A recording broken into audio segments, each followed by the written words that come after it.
the picture here is taken at home, inside. But and it looks like a kind of a grayish thing. But if you take the same picture outside, this was taken this morning, and as you can see, there is frost in Stavanger. But you can see that the colors are very different. And if you go into further detail, so this is picture taken inside. It is kind of grayish with a hint of green in it. But if you do the same outside, you see a very different color palette on the headwear. And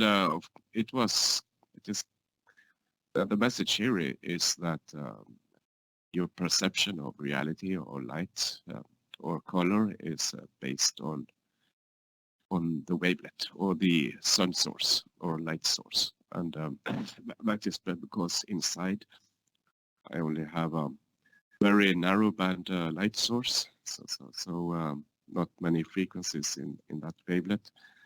But in daylight, you cover all frequencies. So clearly inside, as you can see, you have a fairly good coverage of red, yellow, and green, but you hardly have any blue light.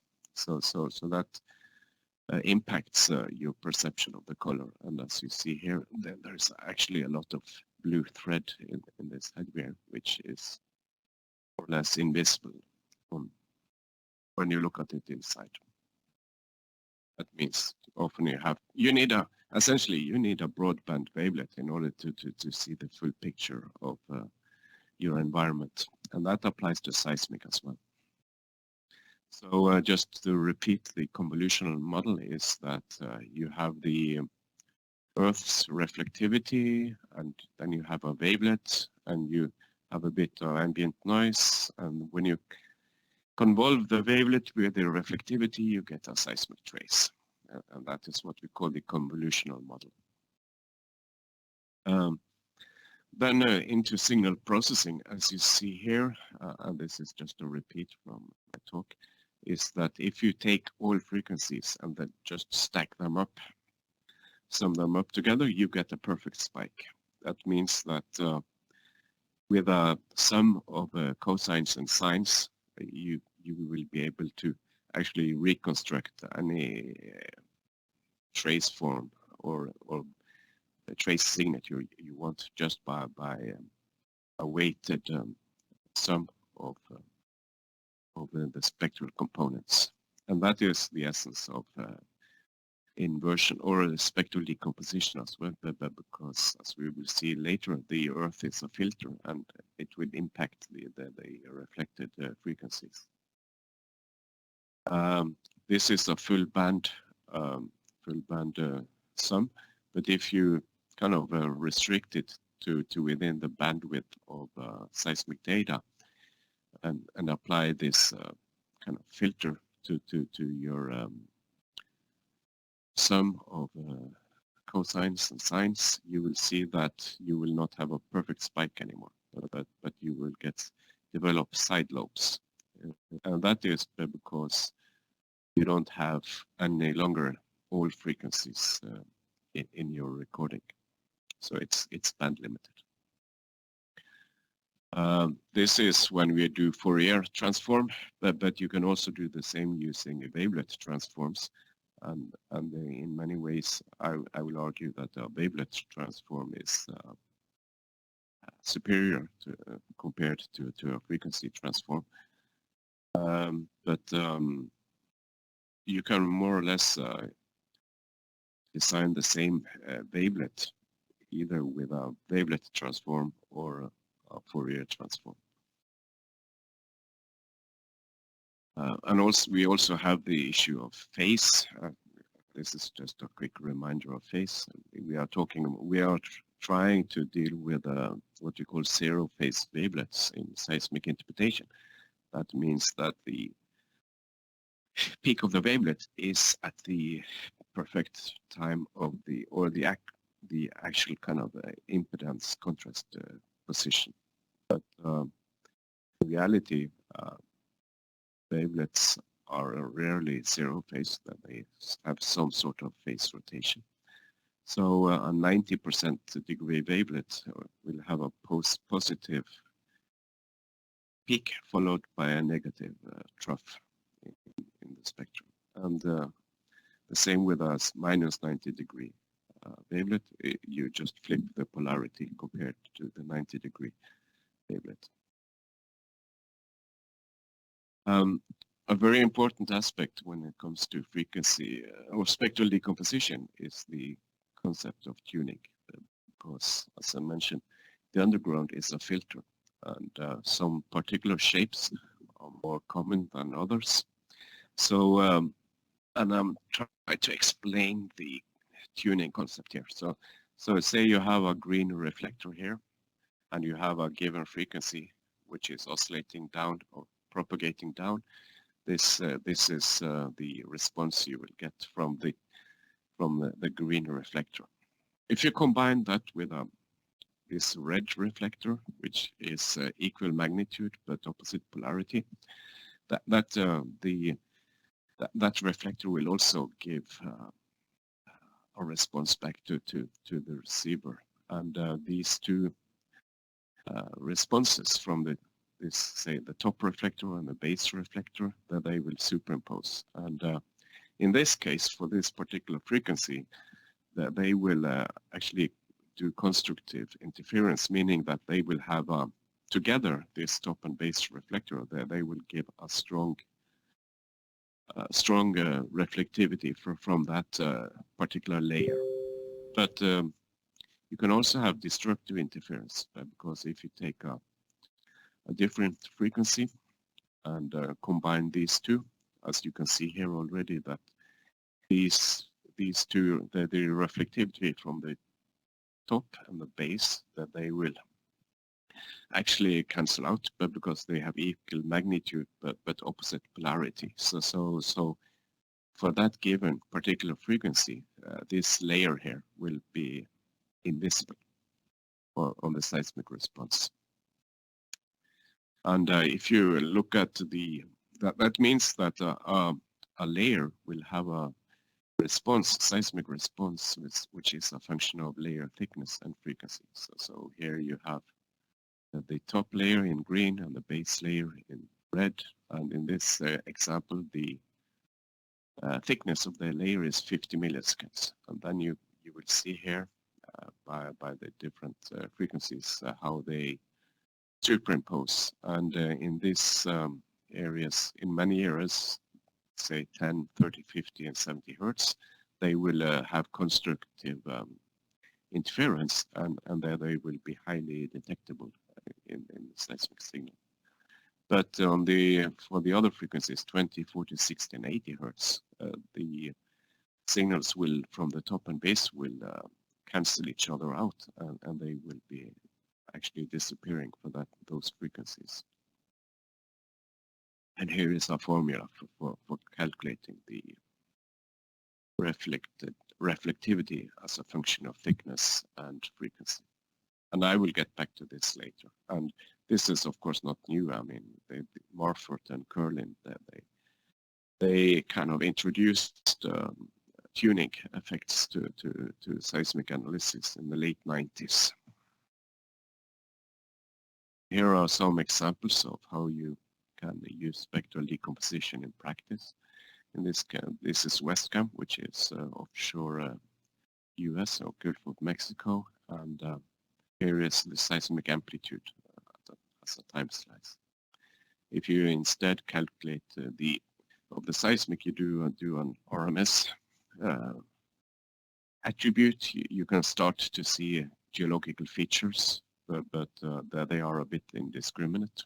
But if you instead do spectral decomposition, in this case with these 23, 38, and 52 hertz, you suddenly start to see real geology coming out of the picture, in particular this channel here in blue. And based on this response, you can also infer the channel thickness of this one. Again, I will get back to that. Here's another example. This is from the Barents Sea. and on the seismic section itself, it just looks like a convolved, meaningless seismic response. But if you do spectral decomposition of it, you actually see that you have a meandering channel system that is the majority of the channels there are like 12 millisecond thickness, so quite thin actually. But you can still see them using spectral decomposition. And these are the conclusions from my original talk, and now I'm kind of starting to move into more new content. So can we talk a bit more about the value of frequencies? As you saw in the beginning, your light source or your wavelet has a huge impact on what you're actually seeing, and that was not only applies not only for headwear but also for the underground as well. And I just touched on this one. This is the stack of the all frequencies. But if you do band limited stacks, say in this case you're from 0 to 10 Hertz, you get a seismic response here, which is not a spike, but it looks more like a wavelet.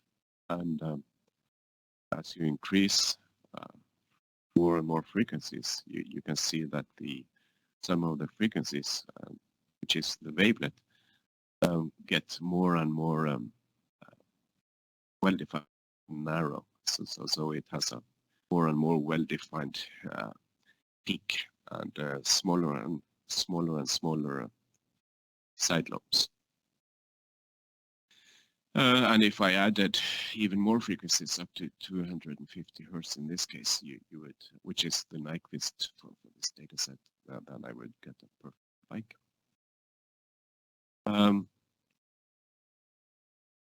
If you now look at more narrow frequency bands, so in this case, to the left you have the frequencies 20 to 30 Hertz or 20 to 40 Hertz to the right. Stack them together, you will see that in the example to the left, you don't really have a well-defined wavelet at all. Well, of course it is a wavelet, but you don't have a well-defined peak and or side lobes that are all kind of more ringy in nature. But if you look at the image to the right, where you have 20 to 40 Hertz, then you see that you have a well-defined central spike, which is in this case 0 phase, and you have 2 side lobes. But the nice thing here is that the side lobes, that they are much shorter than the central lobe. And that illustrates more visually that you need at least 1 octave in order to get a 6 decibel separation between the central lobe and the side lobes. That means that you need at least 1 octave data to be able to do a meaningful horizon interpretation on seismic data. But of course we want more than that, and as many of you have seen over the last 10-15 years, is that we have moved into the world of broadband seismic data. And as you saw again at the headgear example, that more frequencies are better because with a broader spectrum you can see more colors or more seismic response in the underground for that matter. So and in this case I'm going to use actually a public domain data set, which is coming from Lundin, which is available from the Discos database, NPD, meaning that everyone can download it and use it at their own will. So if you want to play around with broadband data, this is a data set I can highly recommend. And it's been also covered in other talks earlier. And it is from the Barents Sea on the Loppa High area. And the beauty of this data set is that it even comes with a public domain well. So you can use it for, say, benchmarking purposes, evaluating new algorithms for broadband data processing, broadband wavelet extraction, and you name it. And this is the data set I'm going to use here now. So there is seismic inline.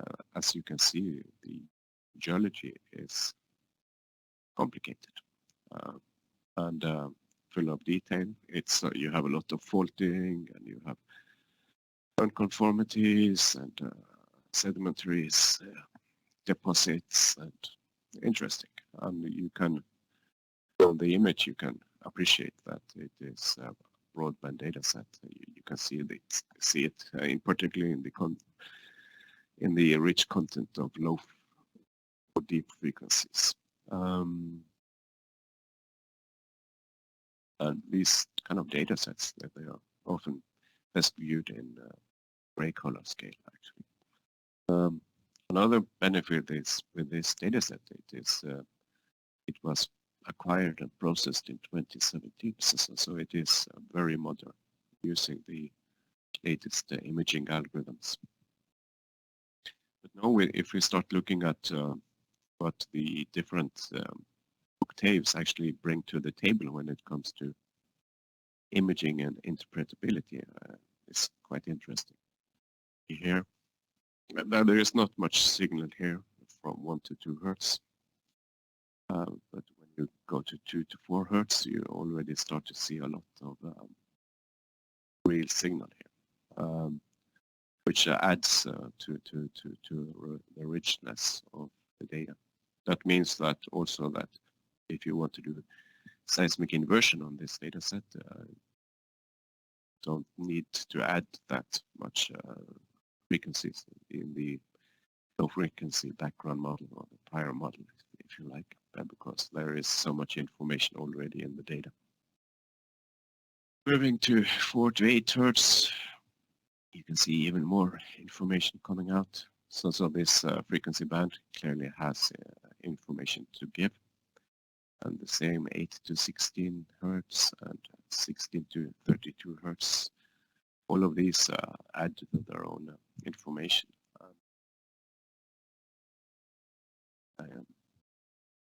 Even all the way up to 125 hertz, you see meaningful signal here. And but of course, because the Earth is a filter, you will lose more of the high frequencies as you go deeper in the underground. But in the shallow, it is clear that there is a lot of real signal, even in the highest octave band. And yeah, and my message here is that more frequencies are better when it comes to interpretation.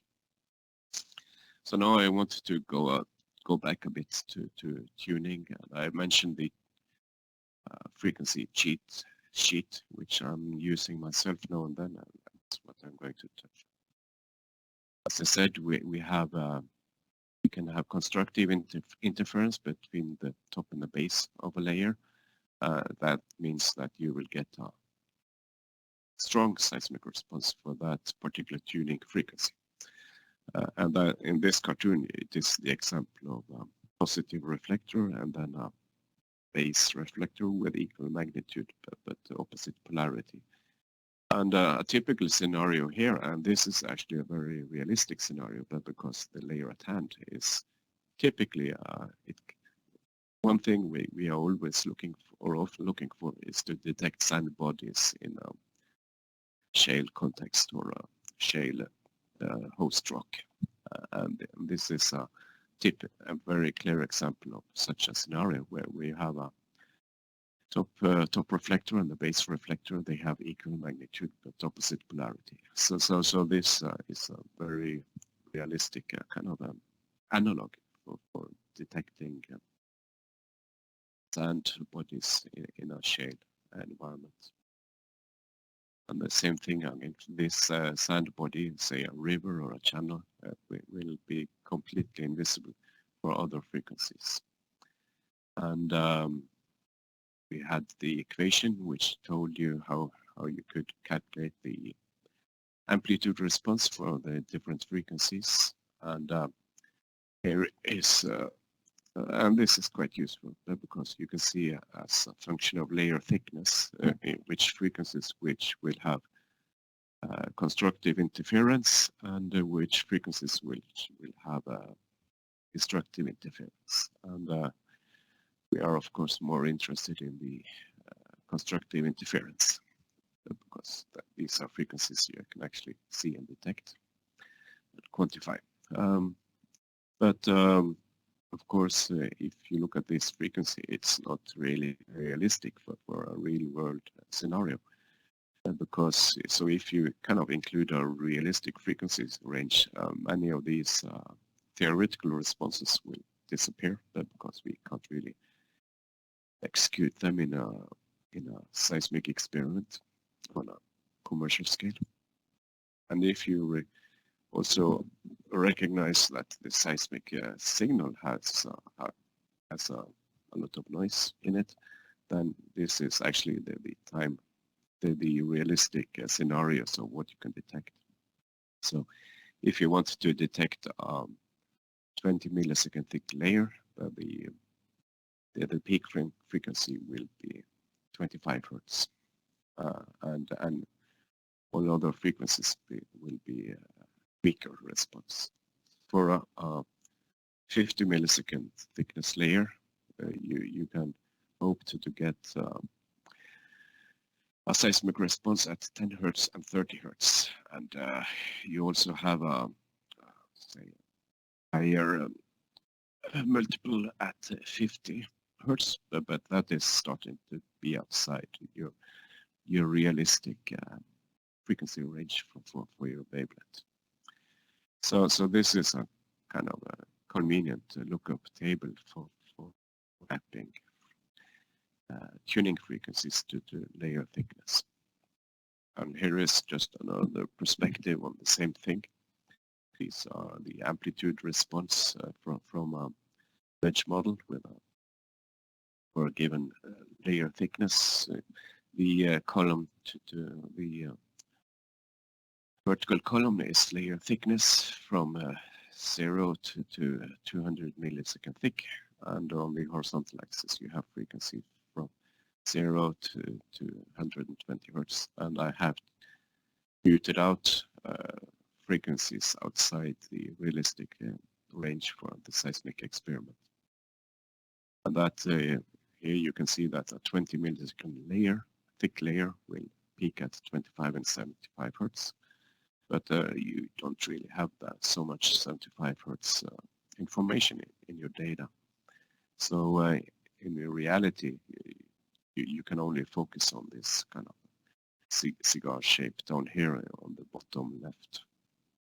This is what I call the thin bed tuning hot zone. So this is the realistic layer thicknesses and versus frequency constructive interference frequency range. So this is sort of the cone of uncertainty as well, because it's very, as you see here from the amplitude response, it's a bit hard to discriminate between say 15 millisecond thick layer and a 20 millisecond thick layer, that they will have much similar amplitude response. So there is a cone of uncertainty when it comes to the tuning frequency. So more frequencies are better, and low frequencies reduces side lobes. High frequencies add vertical resolution, and you need at least 1 octave for imaging. And each octave adds its own unique information to your seismic data. That was my last slide, and thank you for your interest. Thank you, Victor. Take questions. Yes, I will leave. If someone has any question to ask to Victor, you can send a reaction or raising your hand or writing down the question into the chat box. we still have time so for further discussion, so feel free to send your question or concerns, insights about spectral decomposition. But before, I would like to thank you again, Victor, for this didactic presentation, and hopefully we can have later on the recording, because Anastasia is recording her screen. So thank you very much, Anastasia. So if someone has a question, please let us know.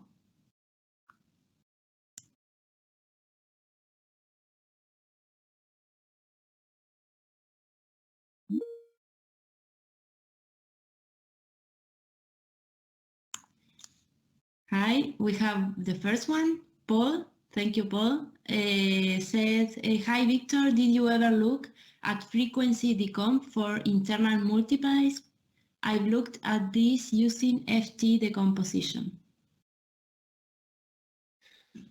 Hi, Paul, and I assume that is Paul Rusk. Good to hear from you again. So I haven't really investigated that, but for sure that is a realistic use case. Multiples will, interbed multiples in particular, will for sure have a spectral response with both constructive and destructive interference. I would need to do a cartoon in order to understand this spectral response. Can you hear me, Victor? I can hear you, Paul. Hi. It's been a long time. No, what I see is I've done this for Middle East models together with people from Delft University. And I can see kind of resonant frequencies, or the same sort of thing with, as you are pointing out, for zones that are creating or generating internal multiples. So it's, and also, I'm looking at resonant frequencies for multiple reflectivity. So probably it would be better if I send you in a separate mail some details, and then maybe we can discuss. Yeah, but that would be good. But I assume different geological settings will have different characteristics in their, say. Yeah, and this is what I was thinking. Maybe we can use this somehow. For sure. But I think we need to think about geological context or geological setting there, because in my example here it was a well-defined use case with a sand body where you have a peak reflector and a base reflector. But if you think Middle East, where you have alternating layers of carbonates and shales, I guess you can construct some analog kind of cartoon models for that as well, in order to make some inference on how you expect the multiples to behave. But yeah, please send me afterwards. Yeah, okay, I'll be in touch. Thanks very much. Very interesting. Thank you, Paul, for your question, and Victor for the answer. If someone else have any other question?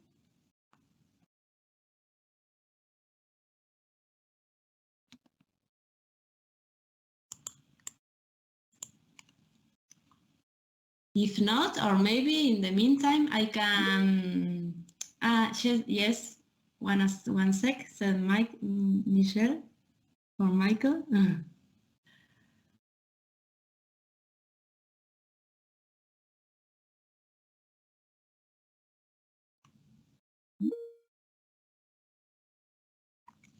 So we have two questions. The first one from Michel that he wrote. First said, one of my rules of thumb is when generating 3 volumes for RGB blending, I try and aim for at least half an octave between the frequencies. If your GOM examples, the volumes are high-heavy. The jump from 23 to 38 is greater than 38 to 52.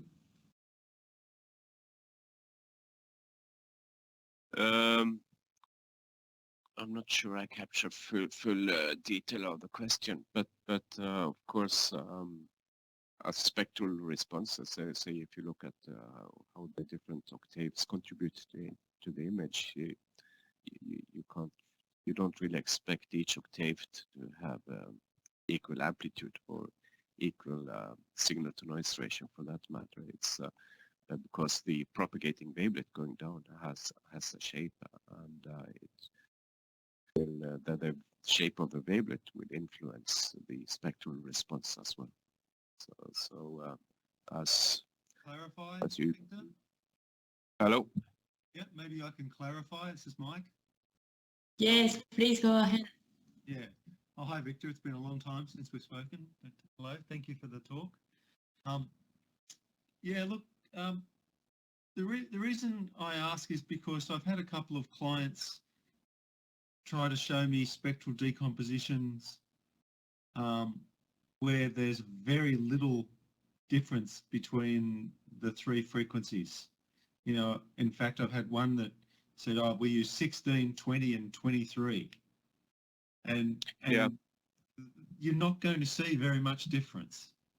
And so I always try and advise people to try and space their three volumes out unless they see very compelling evidence for one thing tuning up at a specific level.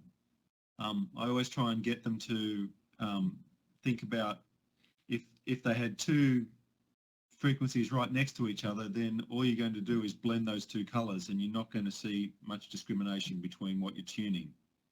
Yeah, well, so that's why I was a bit surprised to see, you know, 28 to 38 is a much bigger jump. That's almost the full octave. And 38 to 52 is only about half an octave. And so in the very first example, and it just shocked me a little bit that you wouldn't try and spread that out a little bit more.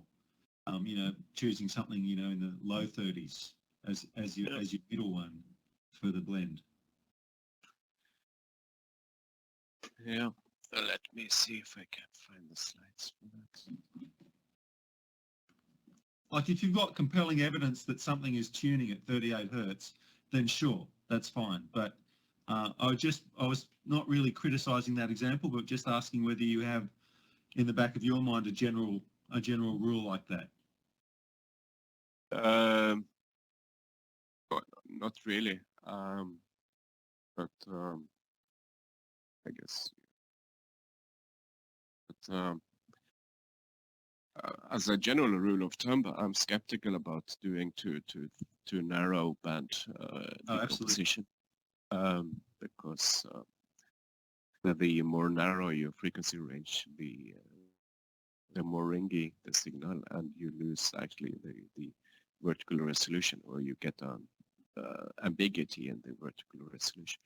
But it also depends, I think, a lot on the algorithm at hand, which kind of spectral decomposition you do. If it's a, say, short window Fourier transform or a wavelet-based transform, because a Fourier-based or short window transform, that they will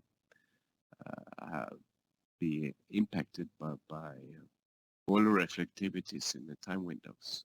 So you can get, say, bleeding of other reflectors contributing to your spectral response.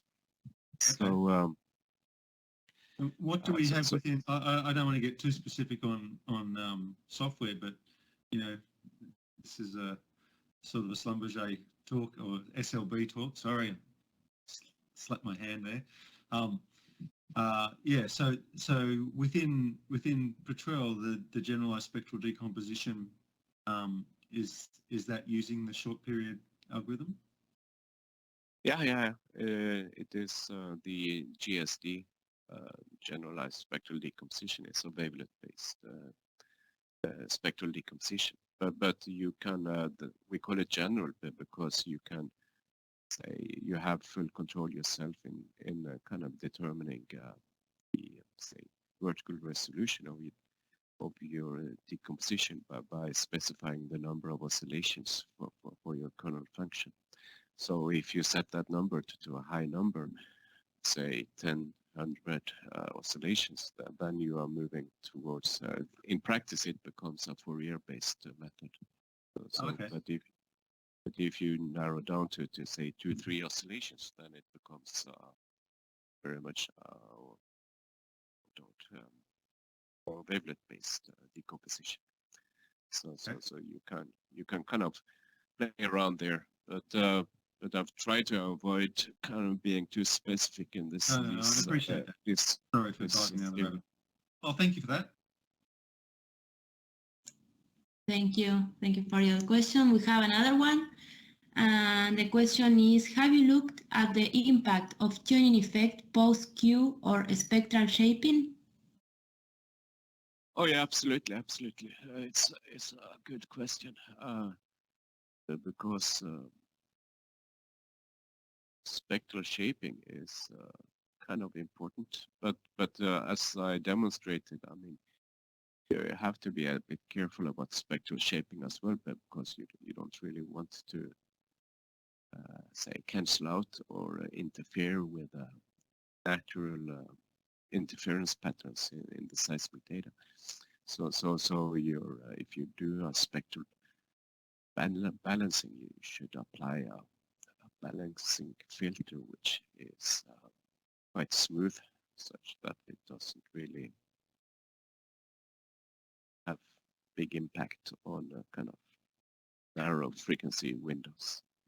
But for sure, and this is a very much a relevant question, but because there are other spectral decomposition methods which are based on matching pursuit decomposition, meaning that it will try to find the highest frequency first and extract that spectral response, and then try to find the second highest spectral response and extract that one and keep iterating.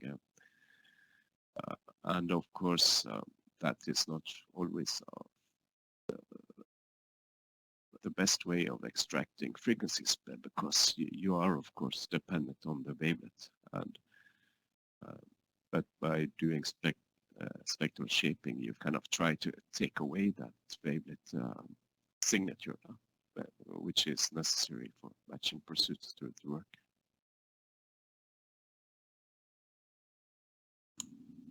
Thank you, Victor. We don't have any other question yet. So in the meantime, I will let you know that we will have another event the 7th of February. I will share with you my screen again, last time. And if we have another question, we can return to Victor's. So the upcoming event will be held by Ashley Russell. She's working at Equinor. She's a leader data science and analytics. And her presentation will be on data science and yoga, reflections on 5 years in an energy company. So I invite you, if you like to participate, join us. And if you know someone that might be interested, you can spread the voice. And also, I would like to invite you to join the community. I will share now in the chat box the LinkedIn group profile. So if you want to also to give any talk or to share something with the community, please contact us and we can arrange a meeting for the upcoming month. That's everything from my side. I don't know, I will check again if we have any other question. Not yet. So if we don't have any other question, I would like to thank you again to all to joining us and to be in the EAG local chapter talk of Victor. And thank you again, Victor, for being here and share your knowledge with us. We are very grateful for that. Thank you very much. So I share the link there. Also, you have my email, and then I will send the YouTube or the link that where you can find the recording. So thank you very much. I will say goodbye and farewell, everyone. Bye bye. Thank you. Bye bye, all of you. Bye, everyone. Thank you, Victor. Bye bye. Bye-bye. Ah, sorry. I think we have another question. Someone raised their hands and or they are clapping.